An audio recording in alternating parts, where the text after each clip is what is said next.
They're coming for birth control. But they're not coming to make it easier to diagnose endometriosis. That's too hard. We're here to make it easier for them by bringing pressure for progress. And to celebrate our pressure campaign, we're giving away clean beauty. All this in today's show. I'm Carol Johnson, and this is Hello Uterus.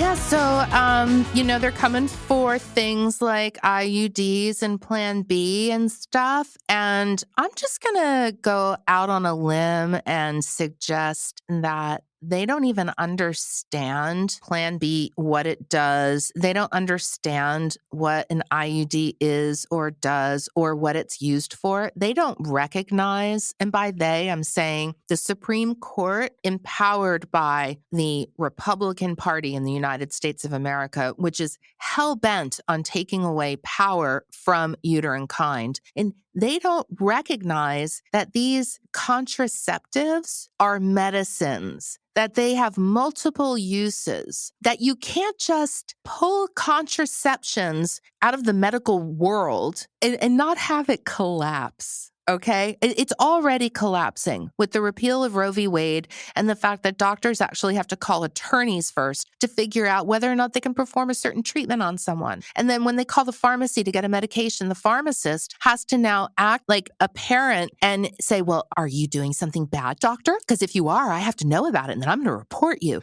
The whole way that this has been handled is nonsensical. Non-clinicians are making decisions on the fly. Well, not really on the fly because they've been planning this forever, but even in, you would think you've been planning this for the last 50 years. So at any point in time, did you think maybe we should meet with health systems and we should meet with ACOG and we should get serious about planning for a life after Roe v. Wade? No, they didn't do that at all. And they should have. And they should be smart enough to know that they have to do that. But they don't care. So here's I don't care round 2 in that they're going to try to take away contraception, which is going to complicate the ability to treat things like endometriosis, which we're going to focus on in this episode. I promise it will not be an entire 60 minutes of rage. Before a major change in a medical process is enacted, health systems study every conceivable possible outcome. This is 2022. There was zero planning, zero forethought. It's unconscionable. So I just want to say super happy, but definitely cautious to announce that the Right to Contraception Act did in fact pass Congress this week, and it is headed to the Senate. Now, I'm going to make no promises on what's going to happen in the Senate because,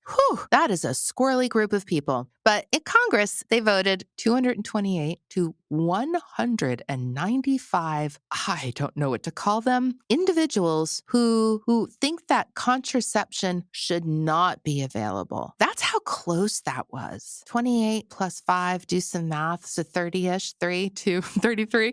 I don't do math. Let's just look at it this way. I really don't do math. 195 people don't want us to have access to contraceptives in 2022. So there's 195 people who need to be voted out of office. And I'm going to make it priority to make sure that we post a blog post about this at Hello Uterus and identify those 195 people in the states that they are located in so that you can go ahead and plan to support the people that are running against them, because this is nonsense. We are talking medicine and they are talking religion. We are talking medicine and they are talking patriarchy. We are talking medicine and they are talking about power. That's what they want. So on the other side, we've got the Right to Contraception Act sponsored by people like Representative Manning, Representative Castor. They are fighting to codify the right to contraceptives so that contraception is a constitutionally protected right, the way the Equal Rights Amendment should be. Connect the dots. There is a reason why it's not. And every time I think, how could we have made it easier for us to protect our right to contraception? Oh, by having the Equal Rights Amendment published to the Constitution. That would have helped us out a lot. So we need to prioritize that. But anyway, this Right to Contraception Act is now going to go to the Senate. So I would like for you to please call your senators. And even if you're in a blue state and you're not concerned about this, call your senators anyway and tell them that this is something that they need to talk about nationwide, that they have to advocate for all people who need access to contraceptives. Big stuff happening in the world of uterine health. And so I'm grateful you're here with us this week. And I'm so excited to introduce you to someone who has been living with endometriosis, who has been battling endometriosis and battling the healthcare system in order to access proper care for endometriosis. And she also has decided to make her career a career of public health advocacy. So we're going to take a quick break. And then when we come back, I'm going to introduce you to Aria Vyas.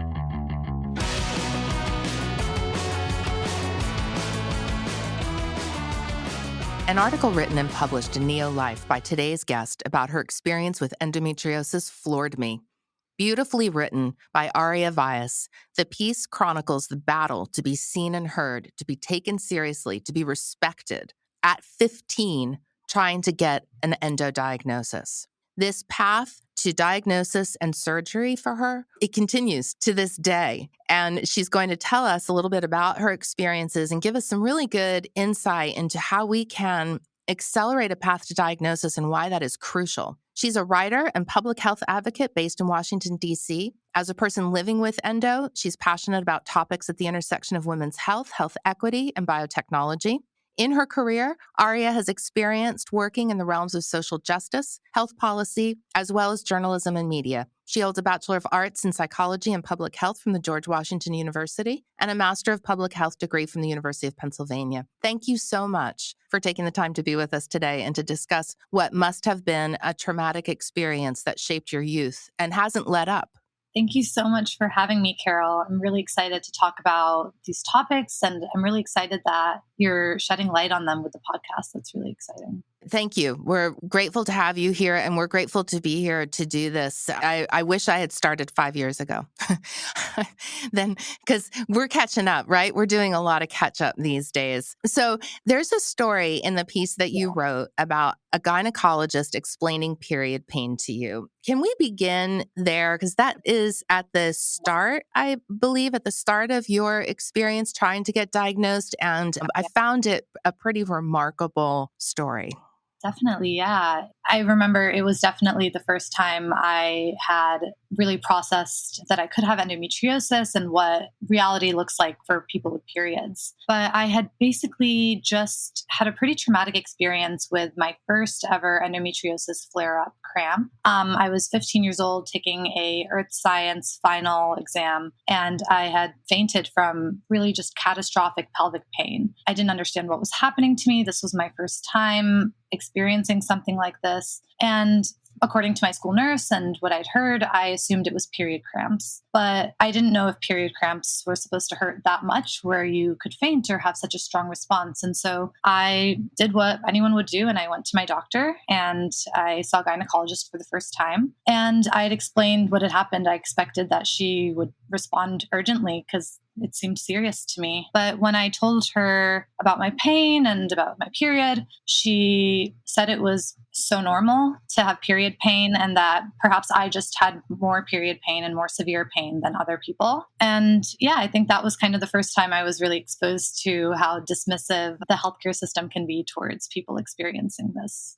Yeah, you were 15 and she actually had the nerve to draw a bell curve for you, didn't she? Right. Yeah. So I had brought in a WebMD handout of endometriosis. I feel a little bit lucky in the sense that I had a strong suspicion that I had this disease early on. Right when I had Googled my symptoms after I'd fainted during the exam, I realized that my symptoms fit actually just exactly with this disease. My bowel movements, these random aches and pains I was having that I hadn't really pieced together, it was all making sense. And so I was pretty excited almost. I had a printout that I took with me to the office and I was like, almost like she'll be proud of me. I'm helping her with my diagnosis. And I showed her when she said that this is normal, I showed her the endometriosis handout. And I said, no, I have this. I really think I have this. And very casually, she just flipped the page over. She didn't really read it. And she drew quite a large bell curve and circled the center of it to demonstrate that that's where most girls and women and people who have periods, that's where their pain is. It's kind of just normal to have period pain.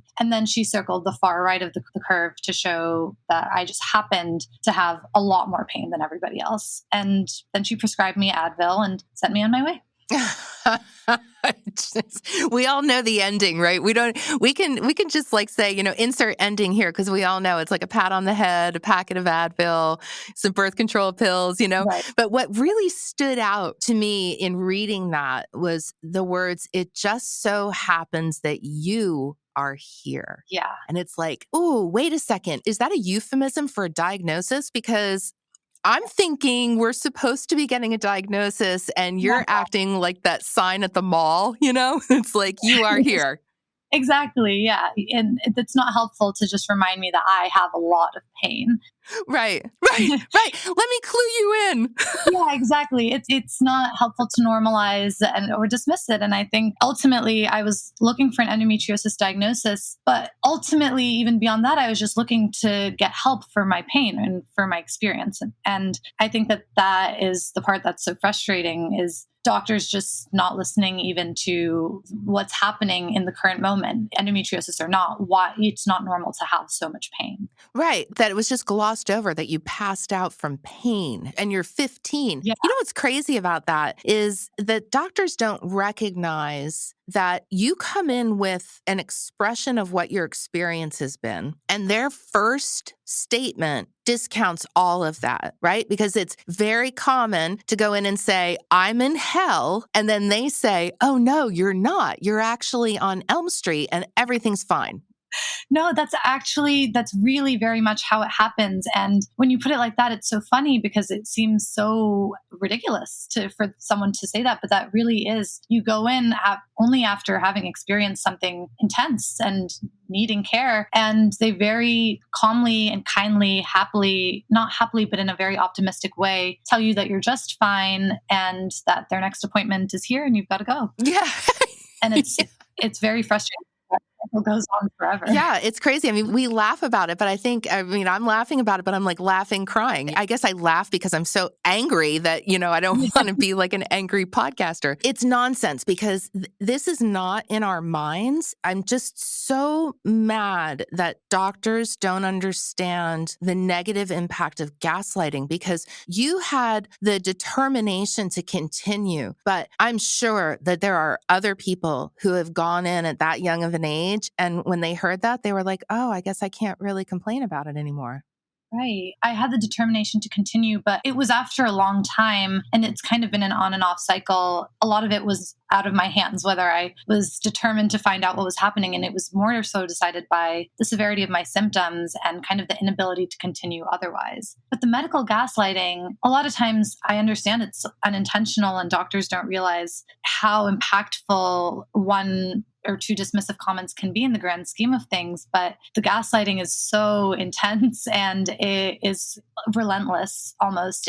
Like you were saying, it's nonsense that this is how things are happening. And it is. It doesn't add up. It's nonsensical. And so at some point you have to believe a version of it that does add up and does make sense. And that's just not the reality of it. For example, I found a lot of times throughout high school, my experiences with doctors were either that one end of, oh, that's so sad you're having pain. Like, we feel so bad for you, and here's your Advil and your water, whatnot. And then the other hand of it was, oh, it's just not possible that you're having those symptoms. So it was either like it just couldn't exist. You just couldn't have a hot flash at 15 because that's not possible. You couldn't have, XYZ symptoms at such a young age because it's just medically not impossible, or it's normal. There was no in between of it. And so I think that if that's what you're being taught to believe, that's what you believe after a while. Yeah. How do you keep yourself sane in that environment? Because the way that you just put that was pretty remarkable. It's like, on one hand, they're saying like, oh, it's okay. It's normal. You don't have to be worried about this. And you're like, yeah, but this is hell. So if this is normal, I don't know if I want to be here.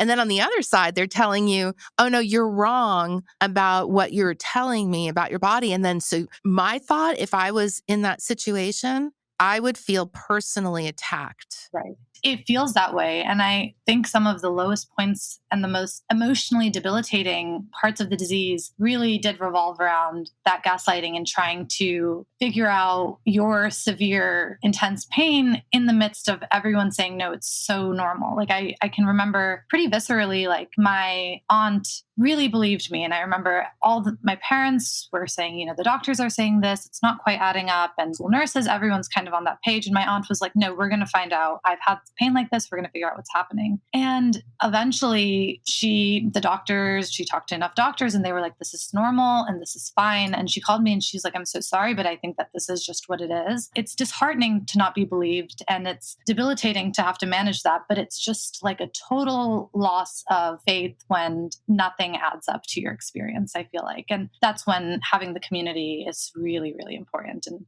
getting access to like Instagram pages or just like Reddit blogs and stuff. That's where that really kicks in. Yeah. And we all want to go into the doctor and have the doctor say you're fine.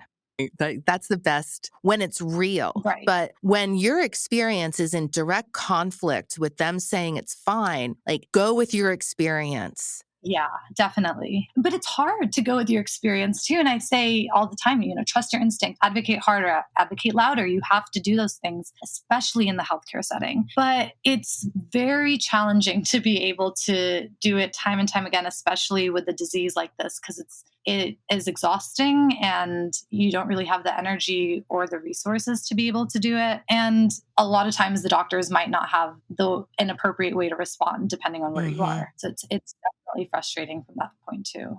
Can you describe what endo felt like for you? Yeah, endometriosis is just so many things and it's so systemic and it manifests in, there's no part of my life it doesn't touch. It manifests in every way. But I think overall, debilitating is the word that comes to me all the time in terms of just lived experience. And it really encapsulates how it affects everything, I guess. The pain is debilitating, but the systemic effects that aren't so sharp but are chronic, that's also debilitating in the way it takes away from your life. I think endometriosis, it's like very sharp.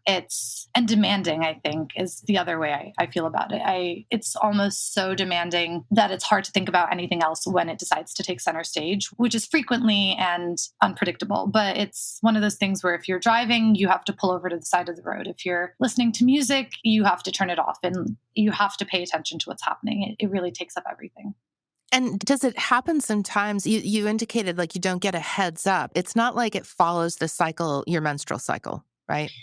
It doesn't. And that's a common misconception. It is associated in parts and ways with menstruation, but the tissue that is acting up, that is different from the tissue that's in the endometrium. And it releases estrogen and causes inflammation and pain and irritation on its own cycle. And it is completely worse. It's so much worse during a period or during other cramps and other cycles, but not other cycles, but other symptoms that you would have with your period or PMS or other gastrointestinal or gynecological diseases. But it really is, it's an independent thing. And I have pain and flares weeks before my period, weeks after, when I expect to feel fine. Sometimes there are parts you can predict, but there's a lot that you can't. And when it flares up, like can you describe what that feels like? Is it like a slow build? I guess there is no real one thing, right? Because you had an onset while you were in school that was so painful, you lost consciousness. Yeah. Definitely. I guess so when I'm thinking of like a really traditional flare, and flares can come in so many ways. Like a lot of times for me, I wake up the whole day, I feel like I'm sedated and I can't open my eyes all the way. And that's part of a flare. It's total exhaustion and fatigue. Part of a flare is having severe joint and ache pain and back pain and, having to stretch all day and muscle tightness. And maybe for some people, I know they'll have migraines and they'll have so it definitely varies. But the most traditional sort of flare that I can think of is this sort that I had when I fainted during the exam, which is it's a slow build, but it's insidious and you kind of know it's coming. And it's kind of like my mom calls it like hurricane prep, or like you're kind of just doing whatever it takes to reduce the harm that will ensue. So getting yourself to a safe place, a comfortable bed, a place where you can maybe access a hot bath, getting a heating pad or a hot pack, whatever medicines you need. For me, I need a lot of Zofran and nausea medicine. I can't take Advil, so I need like a specific type of painkiller that's like good for your stomach. And it's a bunch of things. So there's a lot of preparation that goes into it. Once it happens, it's very, very painful, very severe. It's almost indescribable. I know at times it feels like razor blades, or like for me, it feels like there's knives in my stomach and they'll twist when it sharpens. I've never given birth, but I've compared it to labor contractions at times. And I've heard from women who have given birth that it can be similar. So I think it really varies. It's just very severe is, I think, the biggest takeaway is from all endo patients. What stood out to me was your description of it being demanding, which gave me the chills because it made it feel to me like it was like an invader, like an alien in your body. And it sort of overrules what you have going on and takes control.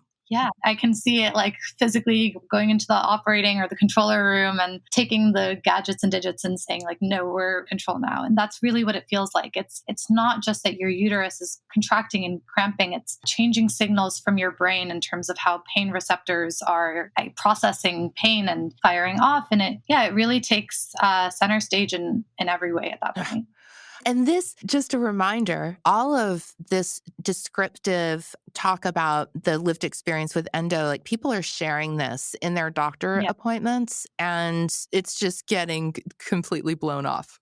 Actually, I think about this a lot because I am constantly in a cycle of how can I get better care when I talk to a doctor or if I'm in an ER. And I've tried kind of everything.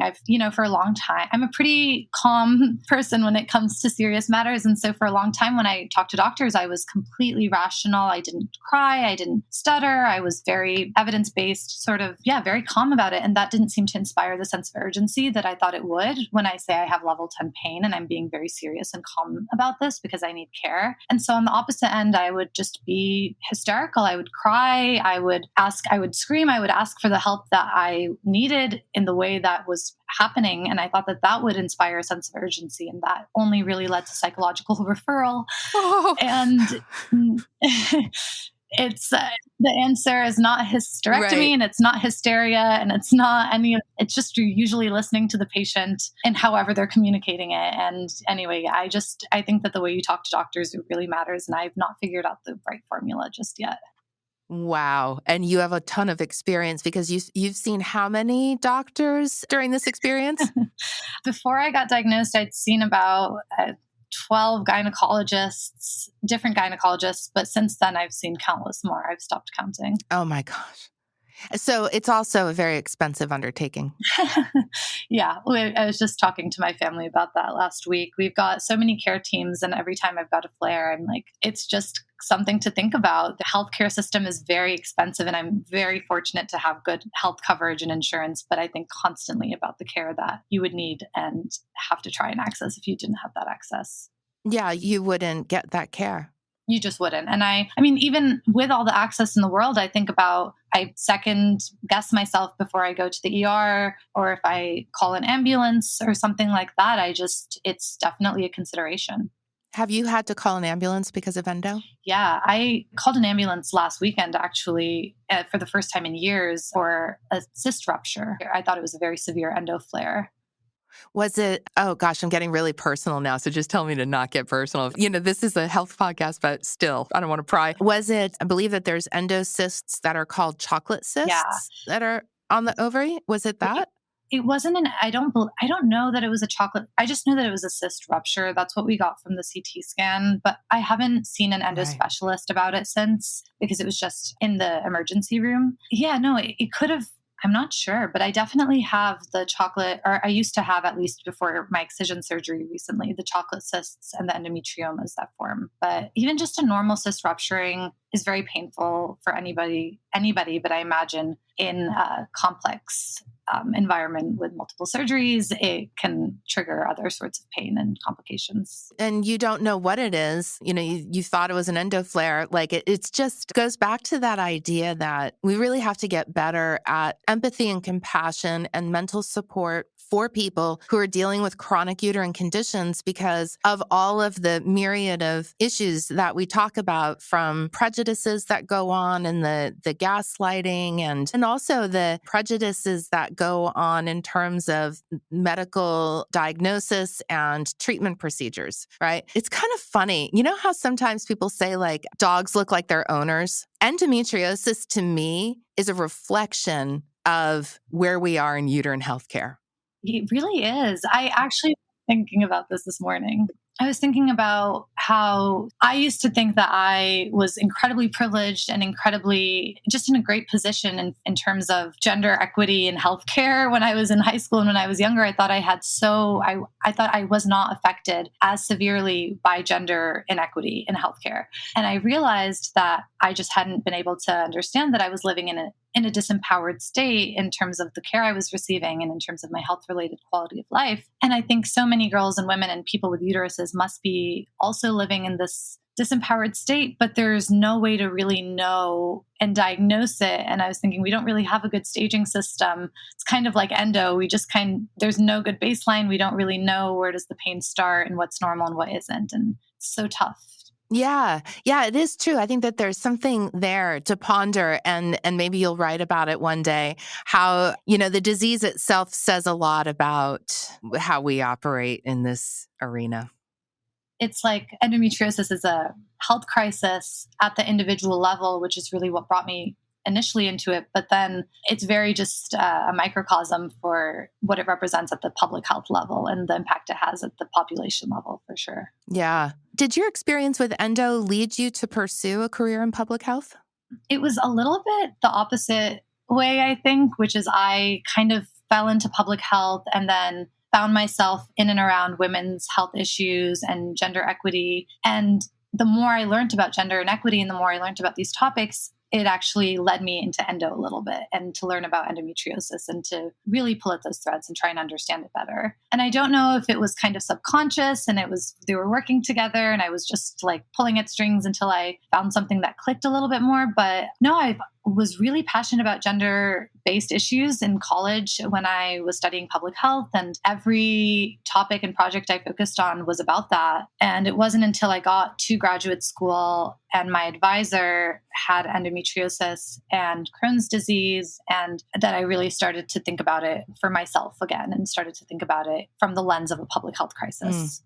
Well, we're glad that you did because we need the help, which leads me to my next question. What are you seeing with the repeal of Roe v. Wade and how is it impacting just uterine care in general? Oh my gosh. Yeah. I'm so glad that you asked about that. And I saw that you'd had a podcast episode where you dive into Roe v. Wade, and I've been meaning to listen to it. I keep looking for content on this and I'm struggling to find some. And it really worries me. And I'm definitely very nervous about what's to come, because to change the way that endometriosis care is set up and experienced by patients, it's so intricate and complicated and detailed at like so many levels. And it requires this like multidisciplinary collaborative effort from policy, from healthcare, from society at large. And it's hard to imagine that level of consideration in women's health when politicians are debating in real time rights to contraception and are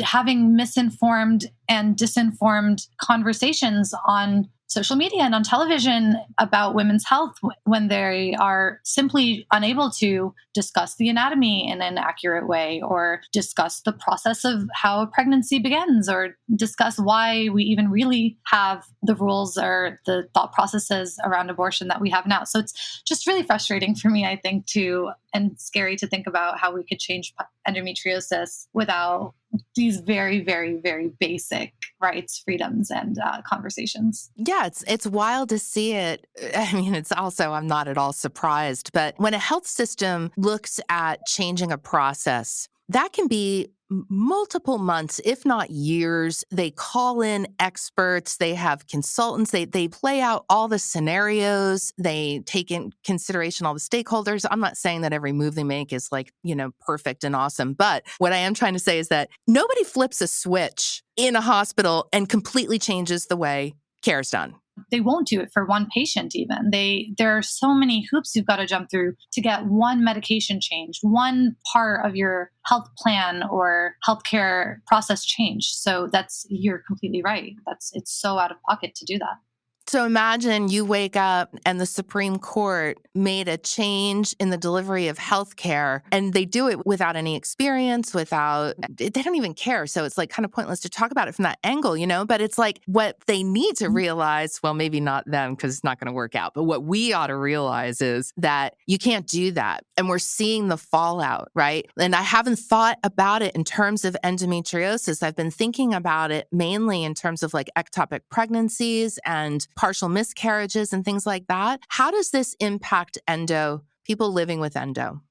Yeah, I think it's going to impact endometriosis in so many ways beyond just the obvious ones that we're thinking of now. In regards to ectopic pregnancy, people with endometriosis are 3 times more at risk and more likely to have an ectopic pregnancy. I mean, for anyone experiencing that, abortion would be life-saving care. But I think just the basic care that people with endometriosis need in terms of medication, hormonal medication, that would be severely impacted. I would have a very difficult time advocating to get the right hormones. I already have a difficult time trying to figure out which hormonal therapies I should be on and how to get my medicine in time. I couldn't imagine having to fight for just the access to that medicine, which would have nothing to do with contraception even. It would just have to do with quality of life. It feels very life and death, I think, with how severe endometriosis symptoms can be and not having access to that care, literally with the medicine, but also I really worry about the fallout that the Supreme Court decision will have in terms of deepening and worsening the impact of implicit bias against women seeking help for menstrual related conditions,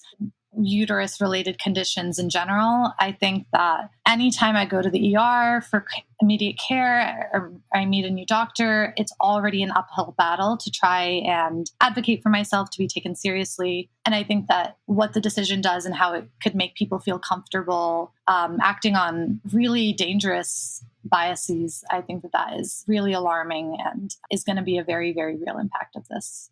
Yeah, we talked about how gynecologists are 50 different doctors and they have, in some cases, like ultimate responsibility for a person's wellness or their medical experience. Now they have to call lawyers to determine whether or not they can provide treatments. Life's critical care for people. And you shouldn't have to be a 10-year-old and a rape victim in a state to get the abortion. You should just have to decide that that's what's right for you. And you don't even need to have a condition like endometriosis, but for people with these conditions, it's so serious. The repercussions, I think it's really alarming just worrying about like where your next care will come from and what will happen in the next year or two. And I think it's so counterproductive of the idea of this decision is going to increase birth rates or like this decision is going to make women or make people more likely to have babies, when it's like, if you have a condition like endometriosis, you're probably so worried about pregnancy that you would be disincentivized from being able to follow through with something like that if you weren't able to access proper care and you didn't have options. And I think when it comes to infertility, just so common, and it's a symptom of endometriosis. Eventually, if gone untreated, I have people who do IVF. That is such a hard option to explore without the right to abortion. And so I just think in general, with contraception or with conceiving babies, the decision doesn't help anything at all in any capacity. I think it just, in fact, complicates people who have complicated uterine conditions from being able to have a baby if they wanted to. Yeah, it's going to accomplish the exact opposite. I don't even know if I can climb inside those heads and determine what it is that they want to accomplish, other than my personal opinion is cram their religion down our throats. That's my personal opinion. I don't want to rope anybody else into that. But it's like they just decided, oh, we're going to do this because we all, like, that's why we're here, without any forethought Right. And I could sit and speculate about why they did this and why it's so horrible. But I think the big takeaway for me is ultimately what they're not looking at. And what they're not looking at is any sort of evidence based information or any kind of expert advice or testimony that this is really damaging. This isn't making sense. I just think it should be some sort of prerequisite that you understand how the process works before you try to fundamentally change it and how millions of people have to undergo it. Yeah, I mean, I think that that's a very simple request. Like, for instance, we had a congressperson or a senator who thought that a person with a uterus could swallow a camera, and that camera, if it can end up in your stomach, then that could also end up in the uterus, and just take a look around is what they said. And it's like, okay, I'm sorry. That kind of ridiculous lack of information and bias and Confidence to be able to say something like that without a Google search. And the way that anyone who's genuinely trying to improve any kind of condition or health experience like this would never say anything like that without asking someone, hey, does this make sense? It really draws attention to the intention of who's saying the phrase and why they're saying it. And it's really important to pay attention to those things and remember that they're not saying it for any good reason. I love how you point out like the confidence to say something like that. Like, could you imagine? Like before I like Google things 4 times before I say things. I'm so scared of looking stupid sometimes, Like I just Exactly. I totally second guess it. I'm like, that's one of the reasons why we always want to have experts on Hello Uterus to help explain these things. And then we have people who are just like, another one of my favorites is, oh, no, when a girl's being raped, God made it so that she secretes a certain special liquid that prevents pregnancy. that it's so like outlandish. And it's interesting. It's the only thing I really see coming from Roe v. Wade or this sort of catastrophe is hopefully a more organized sense of advocacy towards this is really bad. And like we've got to really start paying attention to this because as you were saying, it's just so absurd to say something that way. But in a lot of ways, the care experienced by people who have uterine conditions, just in my experience from endo, people say things like that to you all the time. And it is emblematic of the healthcare system. It's not quite as ridiculous as what some politicians might be saying right now. But I know doctors have said to me multiple times, oh, your pain will go away when you have your first child, when you give birth. And to me, that's as unbased in any kind of science and truth. And it's just almost as religious sounding and presumptuous. And that is the reality of women's healthcare in a lot of ways. Like these are the factors that are deciding it and they're playing out. And I think it's just the visibility of it and the impact of it is increasing. And so hopefully that inspires more action. Yeah. And hopefully it inspires less hysterectomies. Although, as we say here all the time, we are not anti-hysterectomy. We're pro-research and we're pro-minimally invasive early intervention because hysterectomies are not the be-all, end-all everybody thinks they are. I'm just interested actually in your just opinions. I'm interested in your opinions on a million things, but just in how hysterectomies are brought to bear as the solution. It's so curious. Yeah. No, I'm so glad you asked about hysterectomy because it's this kind of like back pocket treatment card that I think a lot of people who don't have endo and a lot of times people who do have endo assume that they can play. They think, oh, you're just trying all these things. The most unimaginable thing that could happen to you is having your uterus removed. I think people presume that's the worst thing that can happen to a woman in a lot of ways, situations like these. And it's just not true in my opinion. But yeah, no, it's this thing that people assume you kind of can play it as a last resort. And it's not true. It's not a cure, but it's not even a treatment. It removes the endometriosis. It doesn't remove the lesions. It doesn't take the disease out. And so it's tough because in my mind, I was like, okay, when things get bad enough, I'll just take all the organs out because that's kind of how it had been phrased to me. And that does not work and would actually probably worsen problems for me, I think, at this point, from what I've understood from my doctors and specialists. And so it's just like overutilized as a option and over-recommended. And I think it's like 400,000 hysterectomies are performed for endometriosis in the United States every year. And then the average age of hysterectomy is 30. And it's the second most commonly cited reason besides, I think, cancer. And so that is all of those things. And fibroids. Oh, yeah. My gosh. Yeah. Yeah. And fibroids. Yeah. it's not for endometriosis, it's not evidence-based to get a hysterectomy as a treatment. It might be the wrong one, right? Yeah. And I think it's okay to have, of course, it's okay to have a hysterectomy if you know everything else that's an option for you and you're making that decision. And it all, I think, comes back to informed consent and patient autonomy, which we saw a big revolution of, I think, in medical care in like the 80s and 90s, patients learning that they can have more autonomy and make decisions for themselves. And I think that really, the time for that to extend to women is far overdue. Absolutely. Yeah. And I kind of wonder with Roe v. Wade, I mean, one of the things that I think about is that going to put people off from entering into women's health to practice medicine?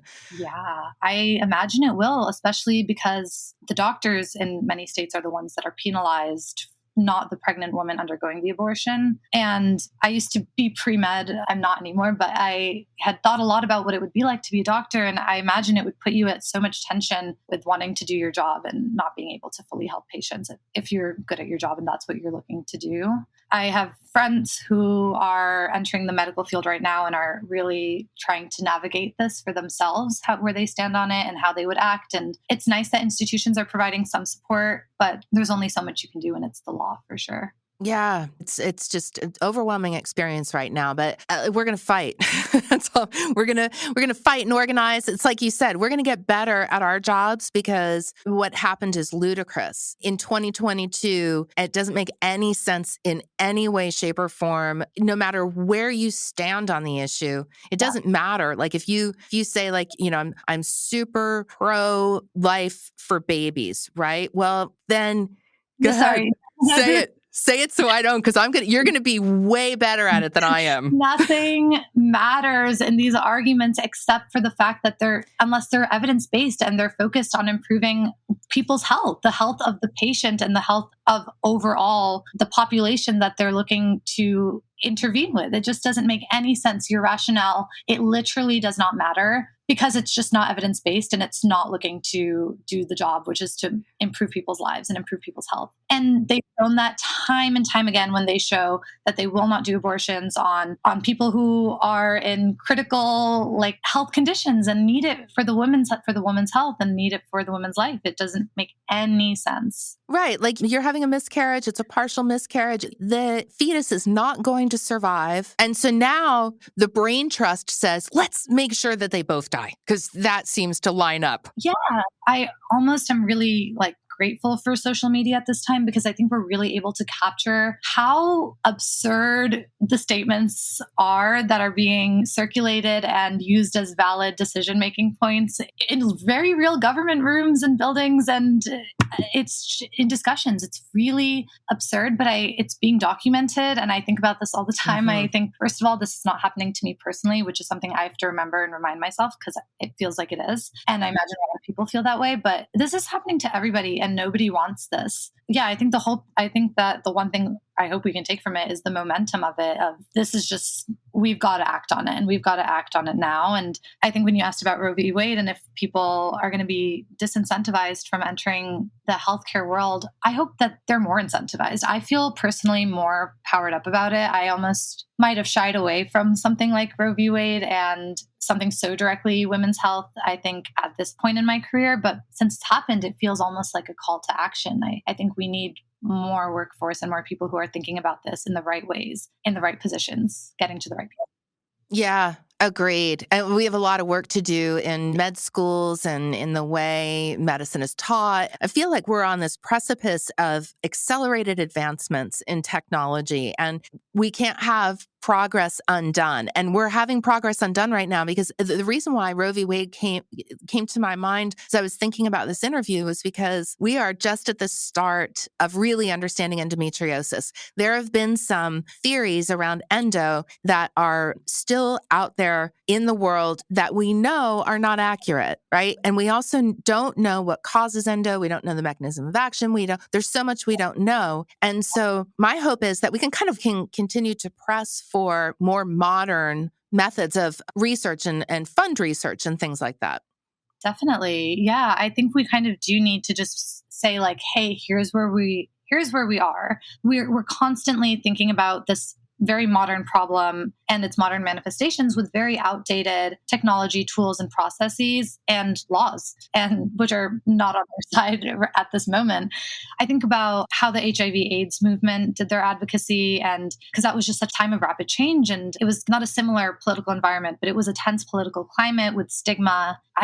And controversy in terms of HIV/AIDS, of course. It's a lot of those different forces working together. So, you have like people that are willing to advocate for policy and that are keeping an eye on, what's going on and who's doing what. And then there's also the people who are at the FDA staging a die-in and are saying that people are dying and that we need change and we need to be in the rooms making decisions. And I know part of that advocacy was successful because it came from men. It was an organized campaign by men who were previously at the top of society and were considered to be at the top of society until their lives were threatened with the disease. And I think that now that kind of the whole country is riding this infuriating wave of what's going on with Roe v. Wade and what's going on at the Supreme Court, hopefully we can kind of advocate in a similar way and kind of really use that power to organize and say, hey, women's health is so off and we should fix all of it. Yeah, well, we're going to do that. We are doing that.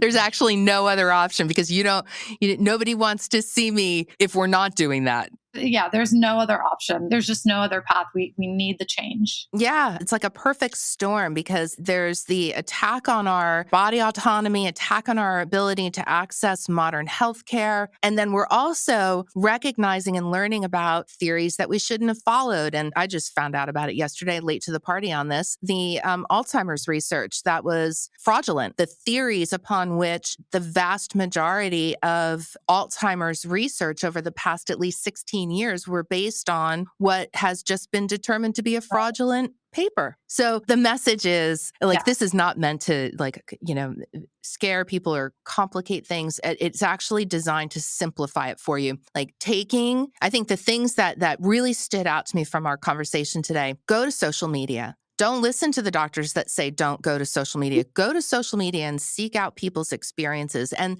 use your own discernment and, kind of take it on like Nancy Drew. Like you're trying to figure out a mystery and the mystery happens to personally impact you. So, devote some time to it every day and chip away. Definitely. Honestly, you've got to fight harder for it than you've fought for anything else because that's how serious it is.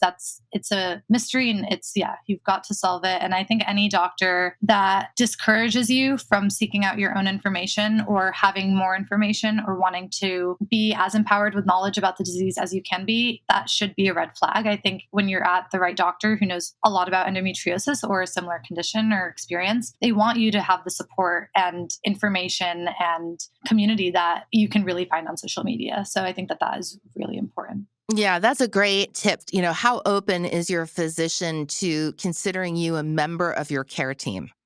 If they don't consider you a member of your own care team, then they just see you as, a uterus that walked in the door and they've got 15 minutes to spend with you until they have to get on to their next uterus. So yeah, step it up, be fast. Don't cry about your symptoms. I don't have time for that. You're probably the most knowledgeable person in your care team because you've spent the most time with yourself and your symptoms, and not one other doctor has the capacity to do that. I read something the other day from a doctor who, gets it.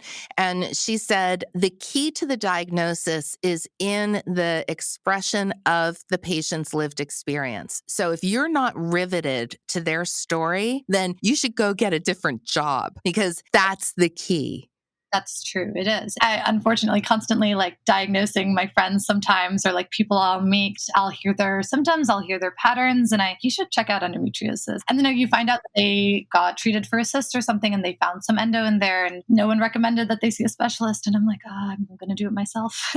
I'm so grateful that you do have those conversations. And I think we all need to have them more. I find myself having them as well. And we're not doctors, but we are inspired by people's experiences to help show them a path forward. I want to ask you one personal question about a recent surgery that you had. You had surgery for endo. Was this your second surgery in this year? So I had my first surgery end of 2019, December 2019, and then I had my second endometriosis surgery January 2022. What was the first one? The first one was an ablation that my gynecologist at home did. Was that successful? For the expectation of an ablation, yes, she ablated the surface level tissue. But as a treatment for my endometriosis, no, it was unsuccessful and I would say harmful. It's made my second surgery that I got done, the excision, it made that surgery more difficult for the surgeon, and it's made my recovery more difficult as well. Wow. Hear that. So if somebody says get an ablation, you need to say no. You need to talk to an endometriosis specialist and an expert because they wouldn't recommend an ablation. They would never recommend an intense hormonal therapy like Lupron. Those are red flags to look for. Did you have the laparoscopic diagnostic surgery, or how did they eventually diagnose you? Yeah, I did get diagnosed by laparoscopy. Sometimes endometriosis lesions can show in some scans, like transvaginal ultrasound, CT, or MRI, sometimes. But a negative scan does not mean that you don't have the disease. And for me, my scans did not show endometriosis. Even though I had the most severe, deeply infiltrating version of it, it just never showed up in any scans. And so getting diagnosed was very difficult. I kept asking my doctors, my gynecologist, I kept having pain flare-ups or episodes with the ER, and that it was framed to me, endometriosis is very rare. It's not that likely. So I would have had to do an exploratory laparoscopy. It was hard to schedule it. It wasn't that urgent to the doctors at the time. And so then eventually I was in India visiting my family, and I'd had a pain flare, and I ended up getting an MRI at the hospital there. And a doctor there said, I think you've got endometriosis. I felt really comfortable just kind of offhand diagnosing it, and was like, looks like endometriosis, probably endometriosis, could be endometriosis. And that was the first time a doctor had very seriously told me about endometriosis. And I was like, yeah, I think so too. Oh my gosh. When I had that confidence, I just took one doctor anywhere really to believe me and think that. I was like so confident after that I came back to the States and I said, I'm having the laparoscopy now. And I had it within a month and they found the endo. They misdiagnosed the staging and they didn't get it quite right the first time, but the second surgery, we got it all. And so that second surgery, so that's the surgery that you should be aiming for if you've been diagnosed with endometriosis. Can you tell us a little bit about what it is? Absolutely. If you've got endometriosis, the gold standard for treatment, the only actual way to treat it is excision surgery. And what happens in an excision is they go in laparoscopically and they cut the disease from the organs at its root. And because it's a progressive disease and the cells kind of grow and we don't know how they grow, it's really important to get it all out at its root from the bottom and take it out in its totality. And it's really hard to do that. And it takes advanced training and it's kind of complex and gynecologists aren't trained to do that. It takes additional surgical training, which is why it's not as commonly practiced, but it's the only way to treat it. And it's actually gives me a lot of hope because I hear patients who also had severe versions of the disease like I did. And after excision, they're like running marathons and they're like so happy. And I follow their Instagrams and they're like doing what they love every day and they're able to. And like, that's really inspiring for me. But I didn't think that was an option before I heard about excision. Wow. It sounds to me like how it must be for a cancer surgeon with some kind of metastatic, something that's like going to show up in a variety of areas and you have to be very great at it. To be very skilled just with your eye at identifying it and finding it, and then to work with the complex system. I mean, it's not just one organ usually, it's the whole abdominal cavity that can be affected. And so the organs are sticking together sometimes if you've got advanced forms of adhesions, and it's very complex to be able to find the disease in that and safely remove it. Yeah, safely remove it. Think about, the scar tissue. We all know how big our sort of pelvic area is. The uterus is just 3 inches tall, 2 inches wide, and a half inch thick. There's a lot of other stuff in there. Oh, yeah. Yeah, there's so much opportunity for things to go awry. It's understandable that doctors want to perform procedures that they feel they are superior at, that they are excellent, because they don't want to let anybody down. They want happy patients. Something like this, when you look at 40,000 OBGYNs in the United States and only 150 of them are skilled at this surgery, you can understand why to some degree. I also think that partly it's kind of like, it's like being a police officer. Look, if you're not up for the challenge, then don't do it. Because 1 in 10 people have endometriosis. I mean, unless you want to just deliver babies, that's cool. Then just deliver babies. Yeah. And the system is so unaccommodating to that. And a rising tide lifts all boats. You can't pick and choose the version of the disease. You can't care about endometriosis when it's going to affect fertility and not care about it when it's affecting people's quality of life. So you can't go into the field and not want to treat the whole thing. It's just very difficult. Yeah, it is. This has been an amazing conversation. I want to ask you to please come back because I also want to talk to you about the cascade of situations that happen in public health when you start to realize how many decisions are made based on money. And there's a lot that I would love to talk to you about. So I hope you'll come back. Oh my gosh, I would be honored to come back. I've had a really great time talking with you about these topics. I loved when you said, I had a doctor that gets it. And I'm like, yeah, this is just like, you just get it. Sometimes you talk to people about these conversations and they're really complex and they're challenging. And yeah, I'm just so glad that you're talking about these issues on the podcast. The public health cascade of events, I love to think about things like that and like at the systems level. But for a while in grad school, I kept wanting my thesis topic to be corruption as a public health crisis and just kind of like issues in government and issues in the way that like society, I guess, engages with health. I think it's really impactful, the influences it has on people's day-to-day health and existence.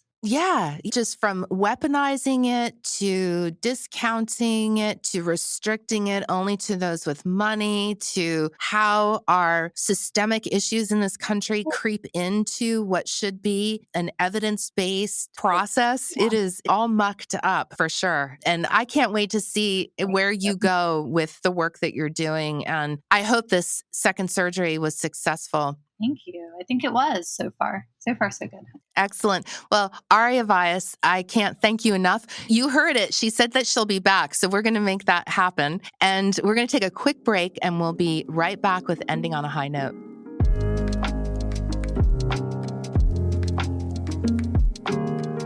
Okay, so I have some good news for you. No, I'm serious. It's really good news. This is actual, you can take it to the bank good news. Are you ready? Your chance of dying in a shark-related fatality is 1 in 4.3 million. 1 in 4.3 million. Whereas your chance of dying in a car crash is 1 in 84. I mean, not that I want to bring us down from our high note there, but you have to have the perspective, right? You have to be able to compare it to something. I mean, like, is 4.3 million a lot? I don't know. Millions of people are swimming all the time. So yeah, 4.3 million. That is some good news for people on the East Coast of the United States, where it seems these feared beasts, especially feared if you're a seal, are having an extended family reunion just up and down the coast. Up and down the coast. There have been 6 shark attacks on Long Island. None fatal, but 6. So I guess, no, I'm not even going to go and guess about what the percentage of likelihood is that you're attacked. Let's just stick with the ending on a high note, 1 in 4.3 million fatal shark attack. It's not going to be you. If it's going to be anybody, it's going to be me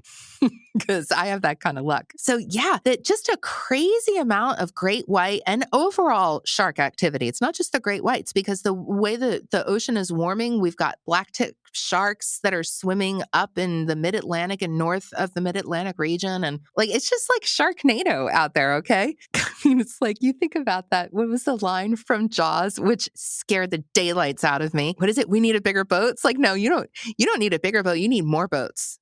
You need boats in quantity. Okay. So according to Christopher Paparo, a Long Island shark expert and the manager of a marine lab at Stony Brook University, some more good news for you. If sharks wanted to eat us, they'd be attacking us a lot more. He goes on to say, sharks aren't mindless machines that eat people. You get the feeling that he really cares for them and that he's like, stop it. Stop calling them mindless eating machines. They're just sharks. Oh, but they're scary, man. They really are. I've seen them in the wild. They're totally scary. So anyway, just know that your chances of getting killed by a shark are really slim. To make them even slimmer, we're going to give you some tips to avoid getting munched on by a shark. Don't swim at dawn and dusk when they tend to feed, right? Don't do that. Don't be out and about when they're hungry. That's probably a really good idea because you know how when you're hungry, you'll eat like anything? It's kind of the same with these guys. Also, don't swim in a school of fish or splash around in water with seals. You're kind of getting where we're headed here, it's really important not to look or act like food. Also, don't swim when the water is dark and murky because they can't see anything but like a shadow. And, your physique could morph into that of seal-like in nature pretty easily in the dark and murky water. So don't do that. Swim in lifeguarded areas because they're higher than you when you're in the water. And so they can see the sharks. Hopefully they're paying attention. Also, don't be like me and swim laps parallel to shore, just like a seal does. I had to get told by a lifeguard that was really dumb. I didn't figure that out on my own. In short, basically don't act like food. I figured I was in 6 feet of water. I was like, dude, I wasn't that far out. I mean, and he was like, it doesn't matter. They'll just come out and nip at your ankle. Do you want that experience? And I'm like, I thought about that for a second and I was like, no, I just want to let all sharks know if you're coming for me, please succeed. Okay. Do not bite and miss. Don't take a chunk out of my thigh. Just get a hold of my midsection and crack me in half because I do not want to live through a shark attack. I don't want to be one of those people who's like, yeah, bro, I got bitten by a shark. I'm going to tell you my story. I'm like, no, I will actually never leave my house again if I ever get bitten by a shark. So dear sharks, take me. I will sacrifice myself for everyone else so that they can swim in peace. And P.S., just stay offshore. And you all just relax. Go have fun with your summer plans and your ocean swimming and your big soirees. And I hope that you're living the best possible life you can, no matter what type of uterine condition you're dealing with. And hopefully some of you aren't dealing with any of them, that you just want to be informed. So yay, happy summer. And thank you, Angel, for producing this podcast, for making us sound awesome, for taking care of us when we do things like forget to hit record. And then also thank you to the team at Uterinekind who are working many hours as we get very close to being able to show our Uterinekind app to the world. It's going to change the way people experience uterine healthcare. And I also want to thank Beauty Heroes for giving us an opportunity to spoil you guys with the most amazing, truly clean, curated beauty products that you will ever, ever, ever find. We're going to spoil you with one giveaway a week. So 4 times a month you could win. And I'm going to do more. I want to do as many as we can do. That's because I'm kind of in it for that. I'm in it for gift giving. I think it's so fun, especially when you're giving out great stuff. So thank you for listening. Have a great week. Be well, be cool, be kind, and come back next week for another episode of Hello Uterus. The Hello Uterus podcast is for informational use only. The content shared here is to not be used to diagnose or treat any medical condition. Please speak with a physician about your health conditions and call 911 if it's an emergency. And thank you, Uterinekind, for listening.